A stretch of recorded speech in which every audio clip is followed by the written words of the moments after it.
Good evening, everyone. Reminder to the panelists, speak nice and close into the microphone. Mostly for me to remember. Well, welcome to this year's edition of our April Leadership Series. This is always a very insightful and exciting event. We get a lot of amazing speakers. This year we're in for a very special treat. Not only is this very front of mind subject matter, but we have 5 incredible speakers with lots of experience, lots of insights, who we will be able to ask tons of questions with throughout our breakout sessions after the panel. I know there's a Maple Leafs game tonight. Show of hands, who wants me to announce every goal? Yeah, okay. We're just trying to make sure we stay on topic here and also cheer on the home team. My name is Andy Rutledge. I'm the VP of Programming and Education with IFMA Greater Toronto South Central Ontario's chapter. It's been a pleasure to volunteer with this group for the last 5 years. It's actually my first event in this role, so I'm really nervous, but it looks like the food was good, so that's a solid start. There we go. Excellent. Thank you, Anna. That was a great choice.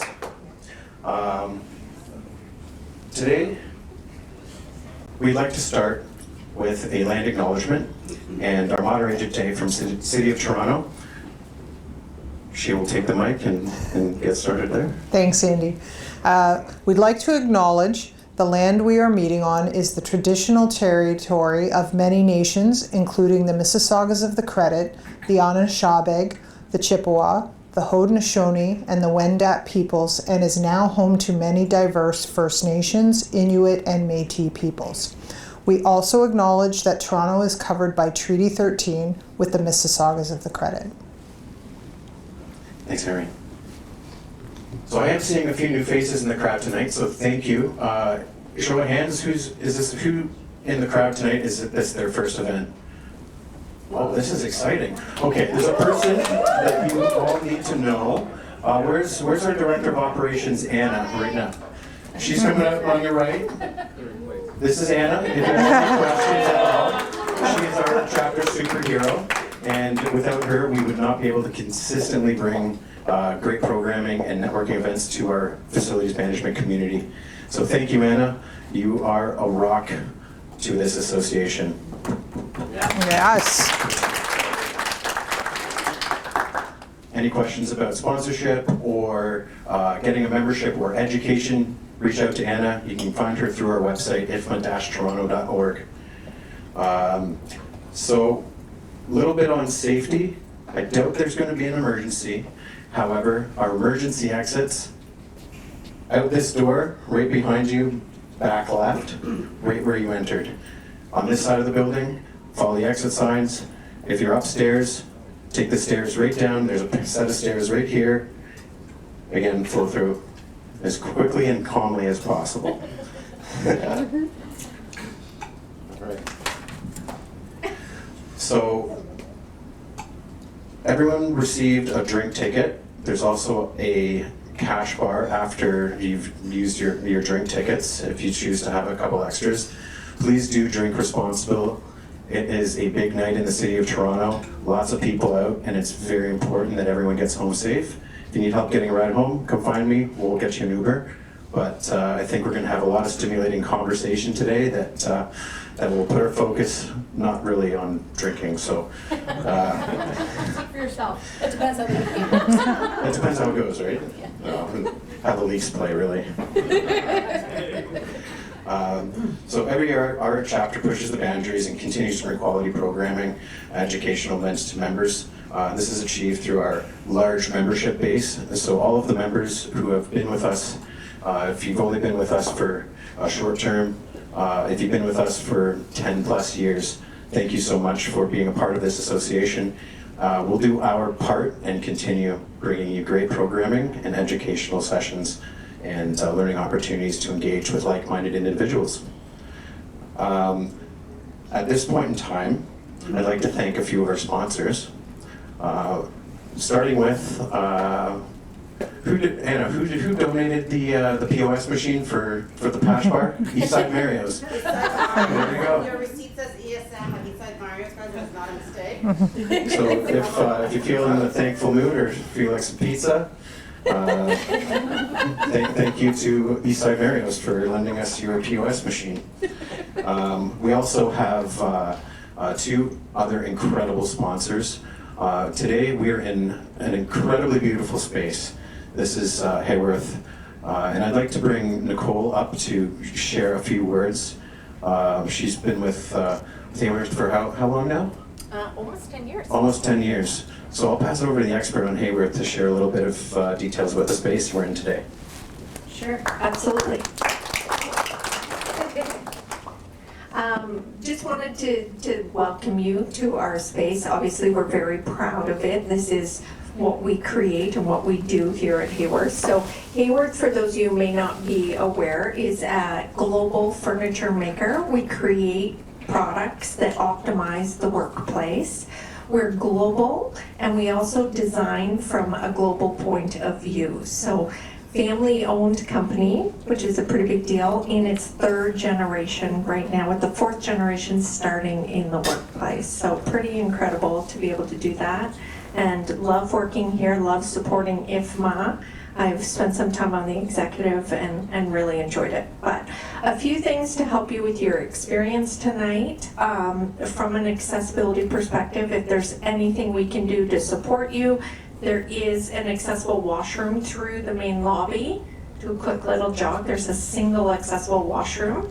Our washrooms that are typically on our mezzanine level are under construction. So again, just take the elevators up to the second floor to be able to access the facilities there. And if there's anything else we can do to make your time here today more pleasurable, please just let us know. There's myself and Sue.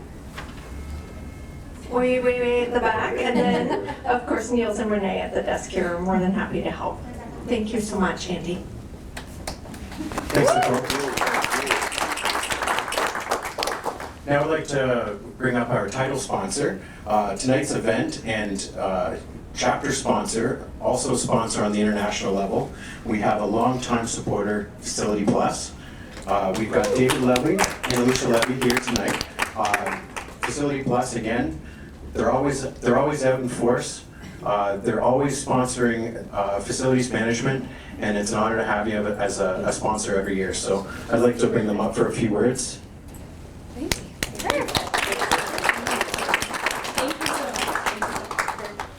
All right, hello everybody.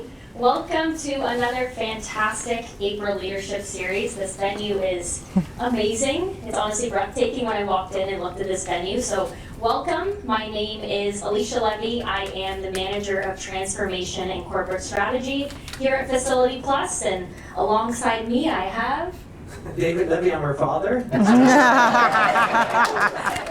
Yes, and for those of you who may not know what Facility Plus is, we are a complete facility services company. We service all across North America, and we are very honored to be the title sponsor tonight, and we're huge supporters of IFMA. Yeah, so, thanks. So we're very fortunate to be members of IFMA for many years, and we're huge fans of Hayworth for letting us here tonight, and thank you so much. And if you go to IFMA World Workplace, they have so much learning. You can learn from IFMA, from Hayworth tonight. So much. They have so many great events over the year. So our company is a huge fan of participating, sponsoring, and more importantly, learning from IFMA and all these great minds here. So please, we're here to learn, and we have a small army with us, so please teach us as much as you can, because we love to learn. So thanks very much for that. And on the topic of sustainability, which is becoming an ever more increasingly important topic in today's workplace and world in general, we came across a pretty eye-opening statistic, and I'm sure you will all touch on this, but it was very surprising to me. So worldwide, buildings account for 40% of carbon emissions, 33% of water consumption, and 35% of generated waste. So for all of us in this room, coming together as a whole and really being advocates for sustainability within our organizations and pushing the agenda of increasing our energy efficiency, decreasing the waste, decreasing our carbon footprint, it's just so important because we are all facility managers, tenants, suppliers, we all work in these buildings that are creating these environmental impacts. So I just think this is a fantastic topic for us to be discussing today because of how important it is becoming in our everyday life. And from a Facility Plus perspective, Yeah, we're huge fans of preventive maintenance. So our customers depend on us to repair and make the machine, the product, the environment last as long as possibly and be as energy efficient as possible. So that's our goal with our customers, is to teach them some of the things we're going to learn here tonight, things we learn at IFMA Workplace, and we bring it back to our customers and say, I'm going to be listening very attentively to these nice people here. Oh, that's a great, I'm going to get some nuggets tonight that I can bring back to my customers and say, oh, I didn't think of that. There's so many good things to learn, so thank you so much. so let's have a great night. And I look forward to speaking with all of you. And yeah, let's learn some amazing things from our panel here. Thank you so much. Thank you. Thank you. Joy, thank you. All right, just a couple more items here I'd like to run off before we get started. Quick reminder, we have an annual Awards of Distinction ceremony at our gala in November every year. Deadline is July 31st, so start thinking about who you would like to nominate now. It's going to be exciting. We have a lot of amazing people, not just in this room, but who we work with every day, who are definitely deserving of acknowledgement. Now, for the big event. We have very intelligent people staring at me who want me to just pass the mic over. So without further ado, and on the topic of awards, we have our moderator for this evening from the City of Toronto. City of Toronto was the recipient of the Workplace Innovation Award last year, primarily for their work on the Modern TO Workplace Modernization Program. So a round of applause to City of Toronto. Thank you. Thank you for making our city better. Well, please join me in welcoming Irene Granuski. I said that right? You did a good job. Full disclosure, I asked before to make sure I wouldn't make a fool out of myself. But I'm doing that anyway. So thanks again for your time. I'll leave it with Irene to introduce our panelists. Everyone's going to have a great conversation. Time starts now. Thank you so much. Thanks, Andy. Thanks, everyone. So we're going to start our panel today. Thank you, Andy. I'm from the City of Toronto, and I'm the moderator because I'm not the expert in this, but we have some great people. So I'm going to ask each of them to introduce themselves. We had a bit of a session yesterday, so I said, tell us, quickly about yourself, and then give us a fun fact about yourself. So if they forget their fun facts, I'm going to remind them about that. But we'll start with Kathy, and we're going to ask them to introduce themselves, and then we're going to get into a few questions. Hi everybody, I'm Kathy Seeley, and I'm the Director of Sales and Strategic Accounts for Green Standards. And if you're not familiar with Green Standards, we are basically a service that offers sustainable decommissioning. And that's, in a nutshell, what we do. And to make really simplify it, we do everything possible to avoid landfill. That's what we do. I've been in the furniture industry for 30 plus years and transitioned into this role in the last year. And so, funny enough, I feel like I'm just taking out the stuff that I put in places, but that's what we do. We deal with furniture, fixtures, and equipment, and sustainably decommission it. My fun fact, I remember. Thank you. My fun fact is that I got my first tattoo at 55 years old. That's And it matches my children's, other than mine is very small on my wrist and theirs is very large on their thighs. You saved that one. That was a good one. See? All right, David. Kathy, you forgot that you're on the committee and volunteer with the board. Oh, and I'm on the committee and I'm on the board. And the first time that I did any volunteer work with IFMA would have been in 1993. So it's been a little while. Yeah. Okay, I'm up. So I'm up and down. I used to be up the street at 700 University. I was the financial evaluations officer of Ontario. David, Hydro. can you give us your name? Oh, sorry. I'm David Katz. I thought there was a big sign with my name.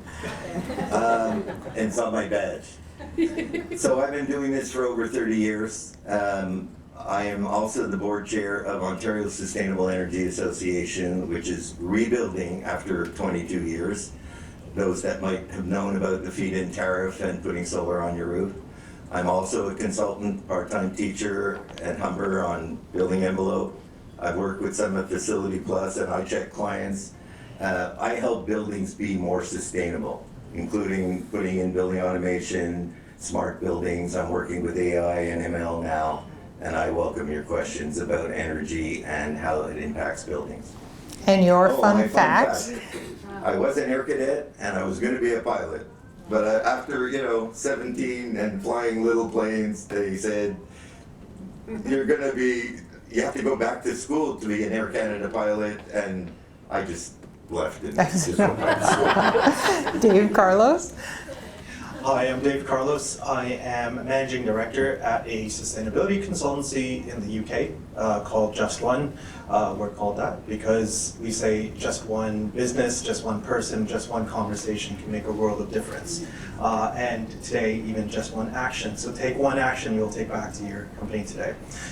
We have 3 guiding principles. One is, there's a lot of sustainability consultancy out there, but we focus on everything we do must make an impact. No more tick box exercises. The world can't wait. So it has to have not just impact, but maximum impact. I'll be talking a lot today about the interconnectivity of E, S, and G, and that we have to look at that really holistically. And also we try to bring a sense of humanity back to business. We're all individuals with individual needs. So I run my business, like I hope you would run yours, taking those individuality pieces into account when you create strategies and policies and actions. The work we do is around purpose, creating management systems like sustainability strategies for companies, and of course implementing it, reporting, and communications. And I guess, yeah, I have a lot of property knowledge as well. Worked 12 years at JLL in the sustainability team in the UK. That was interesting. Oh, another JLLer. And your fun fact? My fun fact is that I used to play the trombone for 9 years, and I was going to take it as fine arts in university, but I decided that I liked playing and I didn't like theory. Hi, thanks for having me. My name is Ariel Feldman. I'm with Choice Properties REIT. I'm the AVP of Sustainability, so I manage their environmental and climate change program, as well as the ESG reporting team, which we actually just published our ESG report earlier today before I came here. It's very exciting. Please take a read if you have a chance. Choice Properties REIT is Canada's largest real estate investment trust. We own over 700 properties across the country, mostly retail and industrial. And so as part of my role, we are working towards our net zero targets. We're one of the first companies in Canada to set net zero targets, which were aligned with the Science Based Targets Initiative. And we're very excited about that, but it's also a very ambitious goal, and we're working through the challenges that come with taking responsibility not just for the energy use and the emissions that we generate, but also those of our tenants as well. And so I'm looking forward to chatting today with this panel. I don't know that I can hold up to the amazing things we've really built up this panel, but I will do my best. And my fun fact, almost forgot, was when I was in engineering school, I decided I wanted to be a roller coaster designer because I loved going on roller coasters so much when I was a kid. And then I started getting sick on roller coasters, and so I pivoted very quickly into building sustainability. That's a roller coaster. That's good. Yeah. Howlin? Buildings don't move quick. Thanks, Irene. My name is Howlin Mullally. I'm also with the City of Toronto. I'm in the asset management and building performance team, and we're a pretty good, healthy group of us. Maybe not as many as Facility Plus, but we're a pretty healthy City of Toronto contingent here. So we and our team look after facilities for an energy and carbon savings perspective. We help create a net zero plan for city-owned buildings in the City of Toronto with 2040 as our target to become net zero for the buildings we all know, the pools, the civic centers, the police stations, that are the connective tissue of our city.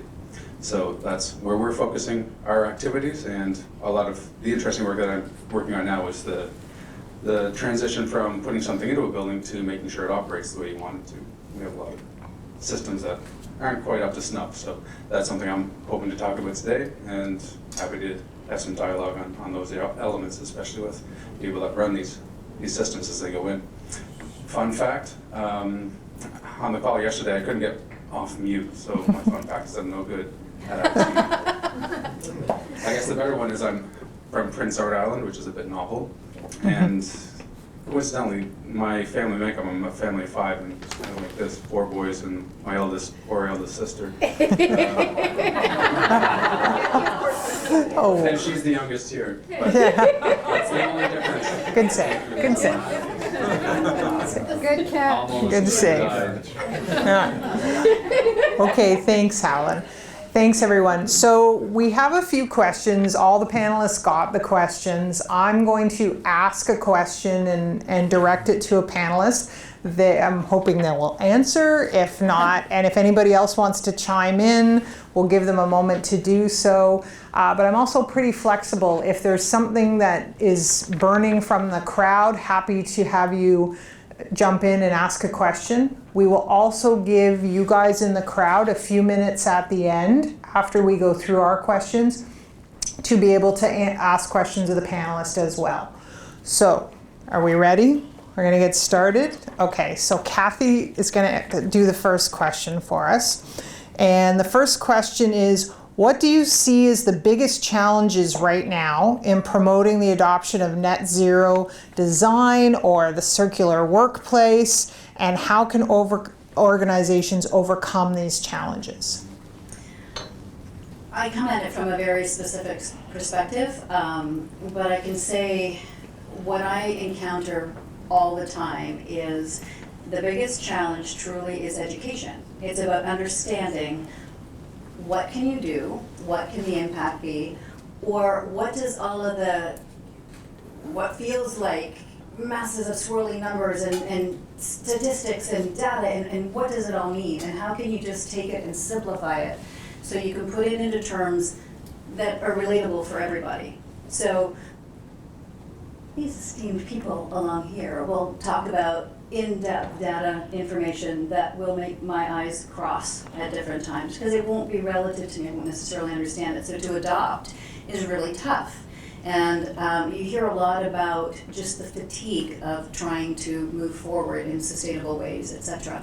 And so if you take things like, a small detail, we know that 10 million tons of office furniture hit landfill in North America every year. Maybe you don't know what 10 million tons means. What does that look like? So maybe if we talked about the fact that 10 million tons is like 13 football fields filled with furniture, maybe it might resonate in a different way. So, I mean, that's a simple detail, but I think sometimes what happens is we talk about things in a manner that are just not digestible for everybody, so we think it's far too big of a thing and miss the opportunity to understand that each of us has an opportunity to live our values and to have an impact. And it can be small, but a lot of small movements create huge A lot of impact. That's great, thank you. Helen, I wanted to ask you, because you had commented on the implementation of net zero and how that's working, and especially in a public environment where council determines how much money you get, but they want to see a good return. So what are you seeing as some of the biggest challenges right now? I think from the implementation of getting things working in the buildings perspective that I talked about, it's making that dollar work 3 or 4 times that we need to be doing. It's getting that dollar being spent on that piece of equipment that needs to be replaced, be spent on the right piece of equipment, and also have a bit of it, like 20 cents of it, put on training for the people that are going to operate it, training for the people you're going to have come in and fix it, and training for some of the people in the space who are going to be banging on that thermostat, and letting them know that they have a hand in this too, and they have some responsibility to give the tools to the people in the space. And being in the public sector, we don't get $3, we get $1. And how can we make that dollar go further? We have to really plan really hard and think about pennies in that dollar, not just the whole thing. That's really good, thank you. Kill that analogy. So anybody else have a thought on what they're seeing as the biggest challenge right now? I think this is one of the key things that we're dealing with, is dealing with that. David? We have to define what net zero is. And there's a struggle to make it look like we can make every single snowflake, which is a building, net zero at the building. And it's not necessarily even doable because of roof space, because of shading, because of the challenges of the Toronto hydro grid and the street that you live on. So people are against or for offsets, but if we can gather 6 homeowners and overcome the challenge by putting the solar on the school that our kids go to and have a virtual power plant or some sharing, we're doing it in other countries. So defining net zero and what you're doing, whether it's carbon, whether it's net zero for energy, those are the key factors. And then overcoming the idea that it's more expensive. If the buildings aren't going anywhere, so spend the money up front, they'll operate better, they'll have lower operating costs, whether there's a carbon tax or not. Thank you. Yeah, that's very good. Okay, our second question, and Dave, I'm going to pass this one to you. Can you provide an example of something, an innovative strategy or a practice that you think organizations can implement to design, manage, or operate workplaces so we're more eco-friendly as we do things?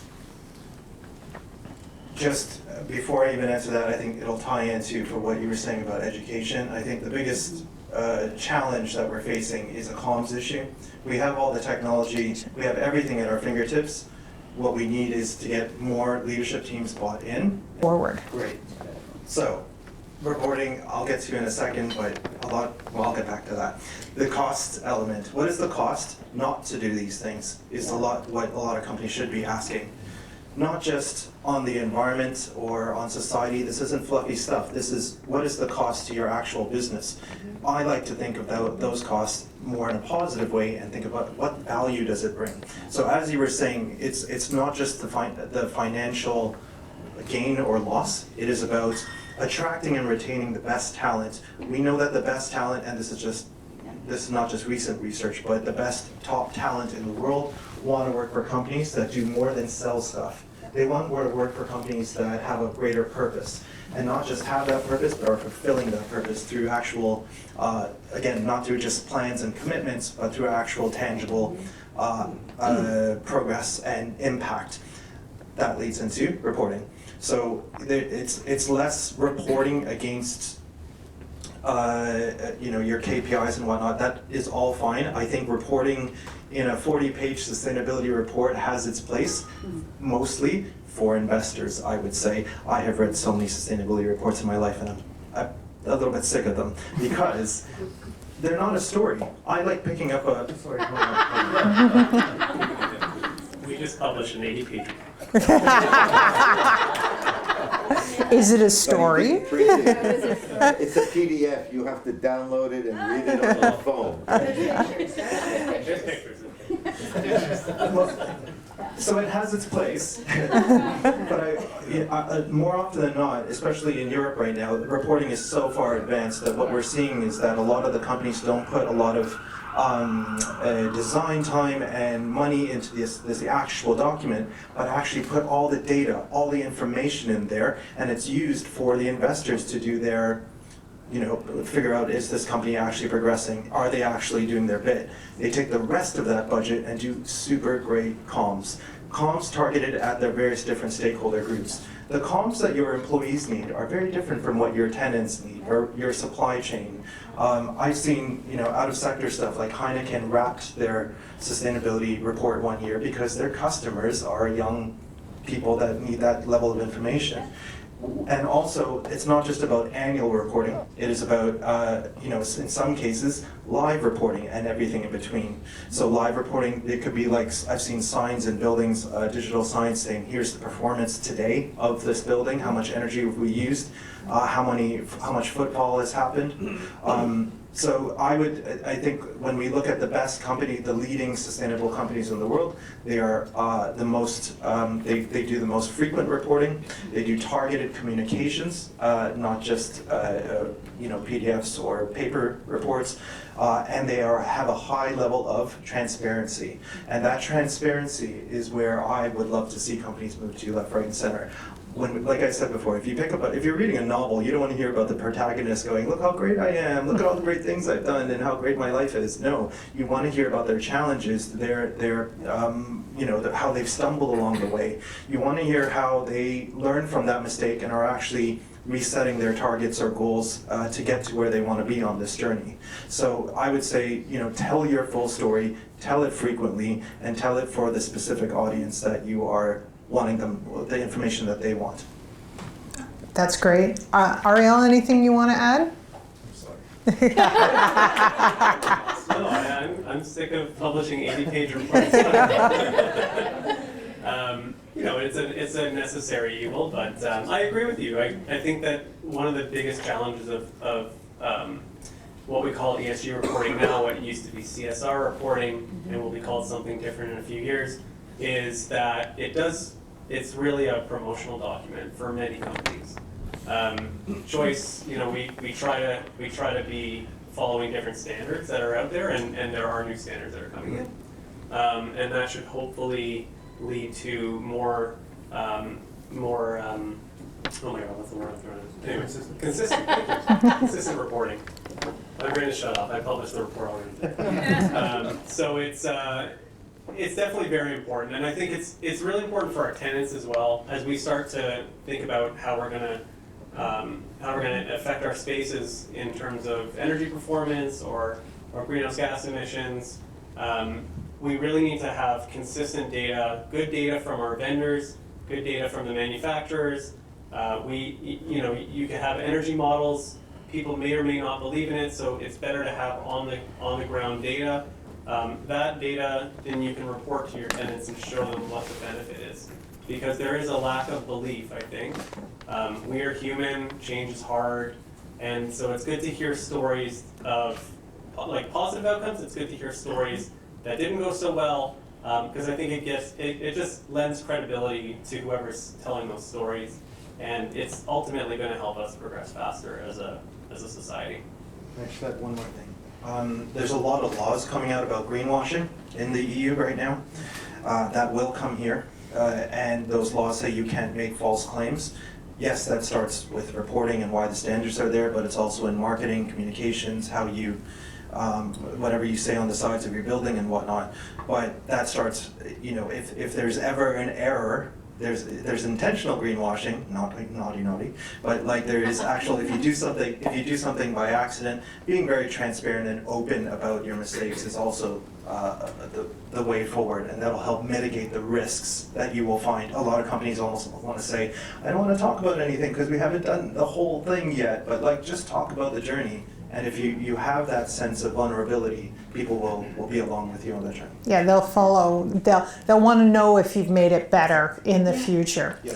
Okay, so we have about 10 minutes left. So I'm going to start with Helen again, and we've talked about being vulnerable here. So it doesn't have to be a success story, but can you tell us about a challenge, a success, or maybe not a success from your organization, and how you implemented it and where it's going, or maybe where you expect it to go? All right. You guys know Golden Girls? Yeah. So just have that in my head. Picture it, Sicily, 1926. Picture it, Etobicoke, 2013. We put in a combined heat and power system at a community center, and that was just on the back end of the blackout in 2013 and the power out in 2003. So we put in this combined heat and power system, and it was going to help provide energy for the community center and heat. That's what combined heat and power does. And it was going to pay for itself by the electricity it was going to save. So fast forward to the pandemic. Pandemic happened, no one's in the building, so we shut that system down. We're also doing an energy project at the same time, and we had to kind of dance around this combined heat power system, because we could do an electricity upgrade, but that's going to increase emissions because the natural gas is providing electricity, and we're all twisted around in knots on the system. So out of the pandemic now, fired the system back up, finishing up our energy retrofit of the building, kind of paying kid gloves with the CHP system, and the loan's paying for itself through the utility savings, and we're trying to pay a pretty high fee to maintain the system, which had broke in the middle of the pandemic, and we had to fix that. Now we look at the cost of natural gas. It's changed from 2016 to 2024. It's a lot higher.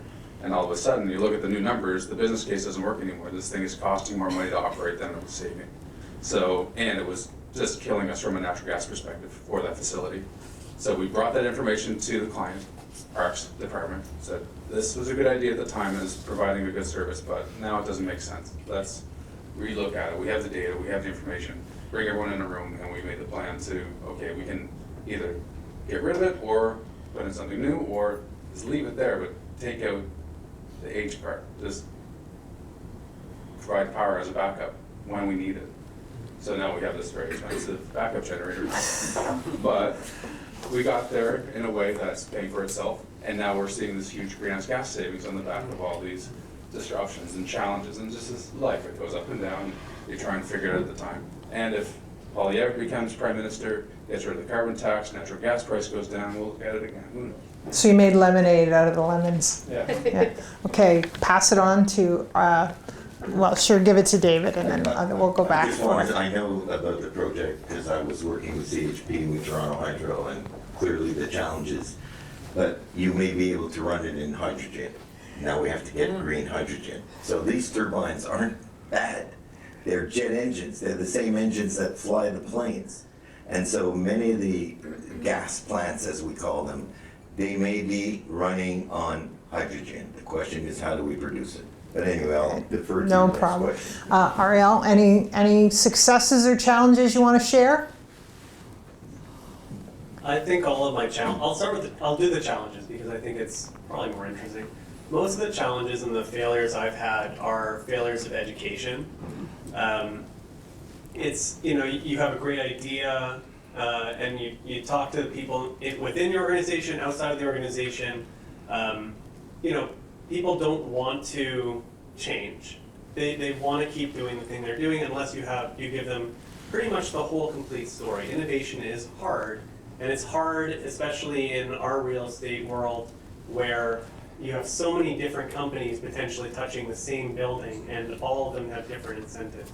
And so one of the things that I could tell you tons of times that I've failed to convince somebody of a certain technology or a certain program, and I guess I wanted to emphasize, instead of going into those details, really it's about just continuing to push, because there's always something else. There's no hill that you need to die on typically, and often people are still open to hearing what you have to say. Even if you fail to say it right the first time, you can normally come back, as long as you have the resilience to go back again and say, you know what, I didn't do a great job explaining that, or I got more information and I still want to talk to you about it, and I still think it's a great idea.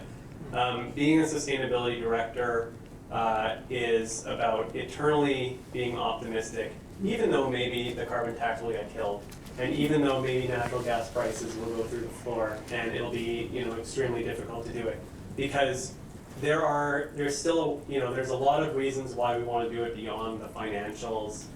There's a moral imperative to do it, and so you have to be eternally optimistic, but also realistic about what's achievable. So I think just continuing to push will get you through some of those failures and ultimately lead you to success.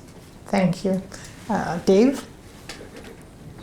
So successes and challenges? What was the question? Pick a success or challenge that you wanted to explain what happened and where you want to go with it.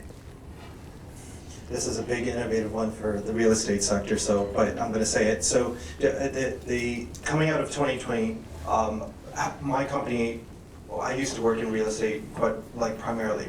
My company now works in multi-sectors. That's B2B, B2C. A lot of the companies that we we're working very closely with, we're struggling with not just how do they how do they continue with their businesses and make sure everyone gets paid, but also how do they address wider issues that are coming out of 2020? How do we actually care for people because of what they're going through in the pandemic? How do we deal with this massive thing called Black Lives Matter? How do we, deal with these massive forest fires that are everywhere? Things that were happening around gender equality, all these sort of things. So we got a task force of companies together because I love stakeholder engagement. I think it's the foundation of sustainability. You got to keep listening to your stakeholders because they're the ones driving value. You want to know where your money's going to come from for some of these sustainability projects. It's going to come from your stakeholders. So this task force came up with a process it's a 6-step process to embed the stakeholder's voice in the running of your organization, in the governance. And that is through, first of all, doing a really great stakeholder map, understand who your stakeholders are, in the broad sense, in suppliers, communities and whatnot, but break it down. Understand them from a granular perspective, understand the normal kind of diversity elements you have for the individual people, like women, disabilities, LGBT, but break it down even further to understand the intersectionality. I'm a Canadian, brown, gay man. Lots of those things you may have known already, but one of them you probably did it. But there's what my lived experience is going to be very different from someone else's. So first of all, expert stakeholder mapping, stakeholder engagement is the next bit. Ask your stakeholders what are their needs, priorities, and barriers, and that will give your company so much great information that you would never have before to reinvent your services, your buildings, to really build places that are inclusive, and then of course set goals alongside those needs, priorities, and barriers of your stakeholders. Report on them, communicate, share the story, and do it all over again.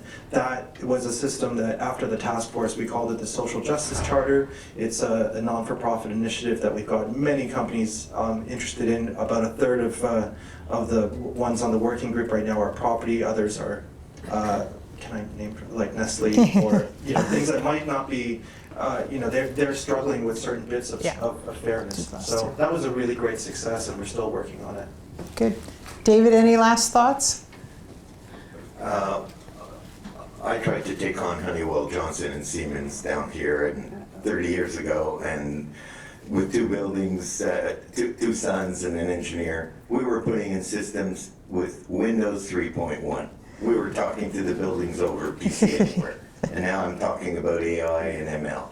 And so my success was we were ahead of our time, way ahead of our time. In smart buildings, we did it. We built it on the BOMA Best and had awards for American Express building, the Comcast Center, but everything changed so rapidly. Just like he said about the price of gas, everything was about LEED or green, and smart was you couldn't use your cell phone in a building. Now it's all about how can we not have landlines. Yeah. So the technology is moving rapidly. We have to be up. I have to ask my son how to use my smartphone. And I think you have to look in the future, but also look at the risks of what you're doing and look for flexible alternatives. Things that if conditions change, you have a backup situation. Thank you. And Well, final word? I think about 38 seconds left. So I will just wrap up in a very simple statement in my view. Whatever initiatives you are moving forward, they have to hit the mind, the heart, and the wallet. It has to make sense in all 3 areas. It's no longer pick 2 of the 3. It can't be. You have to hit all 3. Totally great statement. Thank you very much. So we got a couple minutes for a few questions. So I'm going to turn it over to all of you out there. You have all these wonderful people who have incredible knowledge, have shared incredible things with us. And does anybody have any questions? That was great, thanks so much. A question I have, does anybody know about these windows that are in the marketplace that are like a solar window in the summer, and in the winter the solar goes away and you can have the heat actually coming into the building? If folks heard of them? Yeah. So I'm working with two companies that are doing building automation, building envelope improvements. And so there's view glass that can be like your sunglasses, so when the sun comes, and there are now windows out of Israel and other places that are literally generating electricity that are still visible. So they're not perfectly clear because they have to have a material, but it's really not making a whole lot of electricity, but it's making electricity. And then as I mentioned, New York and Boston are having downtown skyscrapers adding glass to the existing windows to keep them. Like the Empire State Building rebuilt every window in order to save $31 million a year or energy. So the building envelope is important. And windows from daylighting, we like the natural light, but there's a company in Calgary that's doing AI for automated shading. So as the sun is passing, nobody's running and pulling the chains, right? Like you shut the windows so between the building envelope and between automation, there are many things we can do to lower the energy load, then switch to electrification and heat pumps. Thank you. Any other questions? Oh, at the back. Hi. What do you think the future of life cycle assessment or analysis is going to be for products all across the board, interiors, exteriors? Do you feel like that's going to be something we're going to be seeing a lot more of, or a necessity to have? I was just with a Canadian company. Thank you. They are selling pumps for many years, okay? Whether it's Grinnell or Armstrong or whatever. They can't sell them in the UK unless they have an environmental product description. So they have to do an LCA.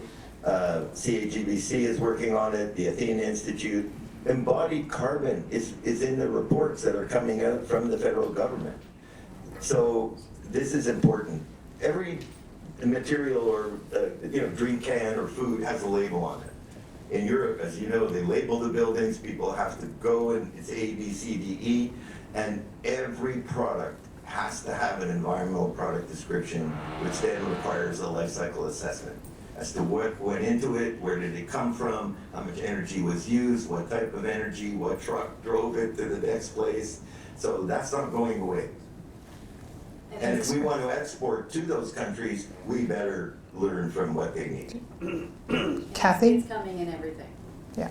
So whether it's furniture, whether it's material, Oh, I'm sorry. that's okay. It's coming in everything. So you're going to get material passports in everything. It's in Europe, yes, and it's going to be here, and it's just. And reusing is so much less than new. Without Oh, yeah, question. for sure. Without question. Any other questions? In the back. Hi. So there were themes about value proposition and messaging. With this, everybody in this room I would consider like experts about the topic, but in recent social media and all that stuff, there's a rising number of distrust of experts, right? So in the theme of being a leader, how can we be a leader in selling the message of sustainability to non-experts in our circle of friends, family who just don't care, or like the running story now is like Canada doesn't really contribute that much to greenhouse gas, so why should we, kind of thing, right? So if I wanted to be a leader in selling that message and proposing or fighting for that, do you have any tips? Like, what do you say to your friends and family? I was going to say, Dave, this sounds like something you do. Friends and family are a very different ballgame from other businesses. Let me start with being a business leader and how to do it, and I'll go back to the vulnerability bit. Tell your full story all the time. And too often you will get, look how great I am here, and actually they're not doing something here, and it's actually not just that they're not doing it, it's quite detrimental. And someone says in their company, hey, it's whistleblower. But if you told your whole story, we're gonna get to that, we can't do it now for this reason, that's fine. Friends and family. So, I have that same issue. I'm a sustainability consultant, and I get called out every once in a while. Yesterday was my birthday, and I had steak. Okay, I usually eat vegetarian at home, but no one's 100%. Okay, and I think this is where I will always do it by example. Every single thing that I buy, I think about in just, even if it's just a little bit, about the sustainable aspect of it, about how environmentally friendly is it a socially, social enterprise that I'm buying from. At home, the soap that I use as hand soap was created by blind people. It is an organization that has given jobs to those that can't. Now, if anybody came to my house, it's just nice organic soap. But it's just thinking a little bit more about how you can have more impact with every single thing that you buy and less of a negative impact. And then tell your friends and family. But the other thing that I will always say is make sure it is the best product. Like say this product is, sorry, just one more thing. I'm going to go a little deeper into this. M&S in the UK, they sell suits. I saw the head of sustainability once get in front or a thing like this, and he said, "Do you like my suit? It's got really hard-wearing buttons. You can squinkle it up and it doesn't wrinkle. You can spill anything on it and it doesn't stain." Why? Because it's made of plastic from the ocean. It's weaved into it. This is reclaimed buttons. And so what he said was that this is the best hard-wearing suit that we have. It happens to be sustainable. And so talk about how great products are, not just buy them for the sake of saving the planet. Save yourselves, I always say. Don't save the planet, save yourself. It's about the people aspect. Perfect. I think you just kind of answered my question, but I am looking at more of the business aspect. How do we provide proper education to our clients, especially in, I guess, an environment that has so many people from other countries where like a language barrier could be there? Anybody want to take that? I will say in my red screen example, which is renewable energy technology screening, it's in 36 languages. You click on it, it's bilingual, it's used by the World Bank to facilitate evaluating. But in terms of, like I went to China to present on something and I used Google Translate, and we have to look at what other countries are doing, and in their own, in Brazil, now, to answer the question about Canada is only a small part, let India and China and Brazil do their share. There are different countries at different stages of development. And so I want them to save the Amazon and not deforest, etc. And my son is also a vegetarian, but he'll eat that occasional thing. So there's nothing perfect. And companies like those that are managing buildings have to recognize you're dealing with an existing structure, and then in the new buildings, we're going to have building standards that I just saw presented in the city, and net zero buildings that can be built, but it's planned. Thank you. Ariel, do you have more? I'll be quick. I don't know about the language barrier. I couldn't possibly be the expert on that. But even across our country, there's different cultures. You cross provincial lines and the culture changes. Sometimes within the province, the culture changes. And so I think there are different barriers that you'll find. And across the country, when I talk to anybody in my organization or outside of my organization, I think what I find is that everybody, almost 100% of people that I talk to are concerned about the planet. And they just don't know how, most people don't know how to make a difference in their own lives and in their work. And it's so hard because it's such a big problem. And I think that we have solutions. You've heard some of the solutions today. There are many more solutions, and it's really about starting, because you're not going to solve it tomorrow. I've been in the industry for 15 years now, and in 15 years I've seen a tremendous shift in how we approach this problem. But there's going to be another 15 years and another 15 years after that, and we're going to continue to innovate and grow. And I think it's just about starting and meeting people where they are, asking them questions about what's important to them, and then tailoring the solutions that you have to the problems that they have. All right, real quick, and then I'm going to wrap it up. So for global organizations, I find the thing that unites them is a global purpose. So I talk a lot about companies understanding why they do what they do. I don't care what you sell, understand why you do it. And then once everyone understands that, they're more likely to be able to take on the same consistency of, right, all our buildings will be the same. Or we will all work as hard for this goal because we all believe in the same thing and we all have the same value set in this organization. We can do this together. Thank you very much. So we've heard some really good themes today. I really like the themes of education, communication, making sure that we make a difference just even a little bit that makes a big change over time, and getting the information out there. So I think I want to say thank you to our amazing panel, such diverse backgrounds, but they've all done a wonderful job. So thank you so much. And now I'm going to turn it back over to Andy. Thanks, Irene. So fascinating. So many great topics that we will be able to dive in a little bit more in our breakout sessions.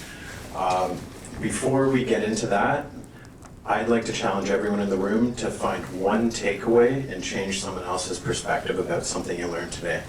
I think it was something that Kathy said. It was mind, heart, and wallet. I can use that every day. So that seems relatable to most of us in this room, and what can actually has potential to foster some meaningful change. Katerina Kirasova, our chapter's president, we'd love to hear a few words from you. Katerina has been an IFMA champion for so long, and she's going to give you a couple of logistics about what we're doing next. So thank you.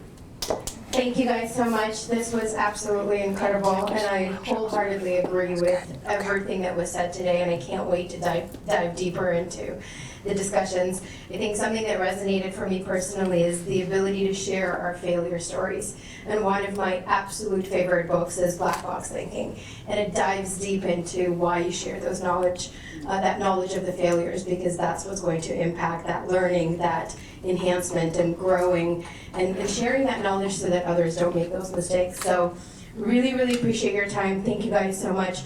One of the things that I did want to say is none of this would be possible without our incredible volunteers. So all of our board members, committee members, please stand up, wave a hand. We want to thank all of you for all of your efforts. Can we not be shy and move a little bit forward? Those in the back, yes, I'm staring at you, Chad and Travis. Come on, Danny, get up. Give her a big round of applause. None of this would be possible without all of our incredible volunteers who dedicate so much time and effort and passion into what we do and sharing our knowledge with the community as well. Kathy, you didn't stand up. I'm just kidding. Anna, also, our absolutely incredible Director of Operations. Get over here. Anna. I know you're busy, you're always busy, but you're mostly busy keeping me in line and Andy in line and everybody else in line to actually get her stuff done. She's somewhere, she'll hear me at one point. Anna! I didn't want to hear your ears. There she is. Follow the voice. She's setting up the breakouts. Anyways, thank you guys so much. Thank you for all of your time. There we go. I also turned my mic off by accident. But anyways, thank you guys so much. Apparently I don't need it. It died. It's okay. I don't need it. Thank you guys so much. We're really, really excited for the deep dive sessions. I know we started a little bit late with all the traffic and all the craziness in the city. So we'll try to reel it back in just a bit. We're going to give you a really short break to grab some more drinks, grab some more food. On your badge, you have a color. This color indicates the group that you will be starting in first. So Anna, you're going to have to help me here with the groups colors, because I should know this, but I don't. I think she ran away again. Yellow is at the entrance next to the registration table. Thank you. Blue is green. Anna, where are the colors? Help. Bluescape, Jewel, which is green, Lounge, which is yellow, is the lounge spot at the front, Project, which is red, is upstairs. Amazing. Counterclockwise. So each group is going to have our incredible panelists in it, where you can deep dive into their areas of expertise. We encourage you to be engaging, ask questions, don't be shy. The whole purpose of this is to share our knowledge, learn from each other, and I'm sure there's a lot of knowledge that you guys can bring to the table as well. We are going to be having some timekeepers and moderators in the groups just to keep us on track.